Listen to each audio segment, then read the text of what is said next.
Cheers and welcome to Bitter Reality Brewing. Yes, we are doing the taste test for the Most Hops IPA. Most Hops, it's the brand. It's from Yakima Valley Hops. Yeah, I'm trying to remember all that. My memory's not as good as it used to be. Hey, who's this? Hey, it's me, Drew. Drew, yeah, he's here for the taste test. I gotta tell you, I had a little lesson learned, okay? And I'm gonna give you a little help here because this was an all grain. It was the second all grain I've done. Did the triple. If you haven't checked that out, you gotta go watch that video. But this was the Most Hops IPA. And two things. Once you're over about 6.5%, you get a lot of trub. So I did a little bit of a video, which I'll have to put out there, that you have to move some of that trub off and then move the beer. Or you could use a floating dip tube. I was not the first to use this in one of these. They do connect right into the inside of the keg just perfect. You can cut the hose so it's a little shorter, but when I did the dry hop, I put 1 ounce of Most Hop IPA, the Most, and I couldn't move it. That straw would get clogged in a heartbeat. So I had to use a floating dip tube so I could transfer the beer to a fresh keg without the hops. So that way I got it off the hops. Because when you do a dry hop, you're only gonna do it for like 3 to 5 days. You don't wanna let it sit in there forever. It'll start getting kind of veggie tasting and grassy. And you don't, yeah. You want the aromas and oils. You don't want the green stuff. You know what I'm saying? So this is one of the reasons iGulu, when they do their kits, they use the extract so you don't get all that green stuff. So you're all good. This is it. If you didn't check it out, we did a little video on the Hellas, and this would be the Most Hops. So here we go, and I'm gonna pour it right in front of you. If I released the thing, I did. Looks like I got a floating bit of fur or something there. Dogs are usually afraid to come in my garage, so I doubt they've been in here. Finn snuck in. Yeah. Actually, Give it a taste. he came in the other day and the door turned around and said, no, I'm good. There we go. And it may or may not be perfectly carbonated because I moved it a couple times and, you know, sometimes you can lose a little bit of the carbonation. There you go. We've got a couple taste testings, so I don't want to go nuts. And this should be sitting right at about 7.1%. So yeah, there was a lot of trub because of that 7.1%. The higher the ABV, the more stuff falls out of suspension. It's a normal thing. It's not an iGulu issue. And it's going to get up into that straw. So a floating dip tube is going to solve that problem. Kind of hazy, but it's got a nice color to it.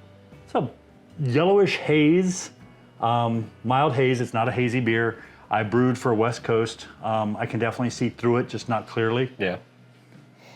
I love the aroma. I have cheated. I've had a little bit of this. I haven't, but it smells really good. And I got to tell you, I probably shouldn't say it on video because I'm not going to be able to buy it when I get around to buying it because I always buy in quantities and I plan my buys. I would brew a 5-gallon or even bigger with the Most Hops from Yakima Valley Hops. It is amazing. Smells amazing, tastes amazing. It is a hop that they gave an 8 out of 10 rating compared to other hops out there for aromas and flavor.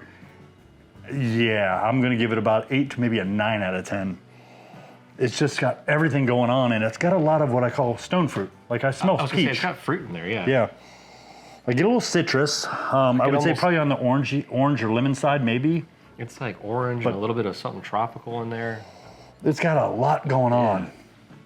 And I don't even remember what the profile. In the comments, if you get a chance, look up Most Hops from Yakima Valley Hops, and you can look at the profile if you want, put it in the comments, but oh man, the peach is big. The smell actually reminds me of King Su from Goliath. Oh yes, yes, expensive beer. But a little bit like a sweeter scent to it in there. Oh man. And I don't even remember what the malt profile, I think I used a little bit of Victory hops in there if I remember right. I don't remember, I think it was that, a little Carapils, and the rest was, I think, was just Pilsner. It's got a really solid, nice bitter to it. It's not overwhelming. Gosh, it smells so freaking good. IBUs, I think, was around 60.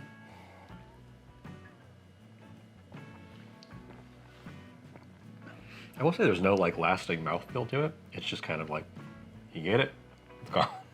It's very mild, it doesn't linger. Yeah. It doesn't linger at all. Most of my beers have a little linger to them, good or bad. This one doesn't. Yeah. I like a little bit of linger usually, just because it's like, oh, okay. Yeah, and I mashed in around 150 Fahrenheit. That matters. That gives you more fermentable sugars if it's a lower temperature, less if it's higher. But I also did it in two pots in a colander, which means my mash temps kept going down very quickly because it wasn't insulated. I didn't wrap it in towels or anything like that. And I had to keep bringing it up, and I tried to keep it right at the 150 or below.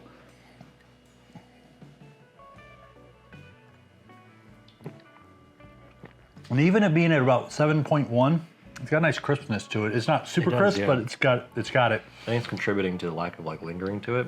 Makes it feel Lagery? lighter. More like a lager. Yeah. I used Hophead, which is an ale yeast from Mangrove Jacks, but at 7.1, I wouldn't normally consider it smashable, but this is pretty smashable. I could drink the hell out of this, I'm just saying. It's very unusual to get a really good IPA with a nice peachy flavor or aroma, which I feel this one has a lot more peach going. Got the stone fruit in it. Yeah, for sure. it's got the stone fruit going on, which is what that means, things like peach and things in that neighborhood. It's definitely got a little citrus, but it seems like mild, very mild. Citrus is a Maybe a backseat. hint, yeah, a backseat and very mild. Orange, maybe a hint of lemon. I can't nail the tropical, but there is something else going on in there. I keep thinking like pineapple, to be honest, because Yeah. there's that sweetness to it and that hint of citrus. It makes I me could think get pineapple. a tiny bit. Not like a prominent flavor because there's a lot of other stuff happening, but that's what I'm thinking of.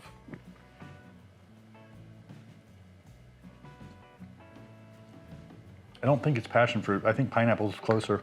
Yeah. There's something going on in there, and it's a good something. I just can't nail it down. That's one of the problems when you do taste testings. Let's say you've never had a grapefruit and you drink something with a lot of grapefruit flavor and aroma. You're gonna be like, I don't know how to describe this. It's kind of like orange, but it's not. It's all in what you're used to, what you drink, what you eat, and what you're used to regularly, because if it's something you haven't had in a while, it's very hard to remember and describe it properly. The more I drink it, the more I get more orange, actually. Yeah. Like tangerine or something. Almost a hint of apricot.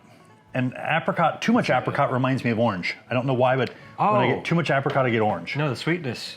I had a nectarine recently. I hadn't in a little while. A very mild, There we go. in the orange family, very mild. Easy peel. The nectarines are, if I remember right, no, or tangerines or nectarines, Nectarines are like easy peaches, to kind peel. of. Nectarines are like peaches. Which one's the one that has They're like dimples on hard. both sides and you peel it and it just falls apart almost? I think those are the tangerine. Tangerines. I think it's tangerines. Yeah. Because it's like they come in small ones too, where it's like tangelos or whatever. Well, no, tangelos are cuties. big and those are really freaking Or they're good. called like halos, or that's what the brand is for the There's a brand of them, yeah. Yeah. Yeah.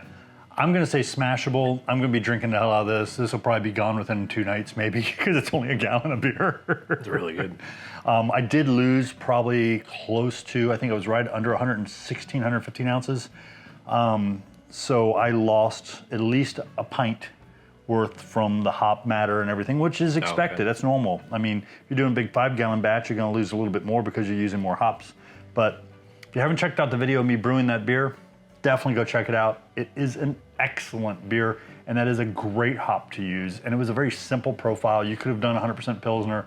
I mixed it up a little bit, and I told you that's what I was doing. I think I put like an ounce of Victory in it. I think it was an ounce of Oh, it came out really good. Carapils. Don't correct me on that. I don't remember.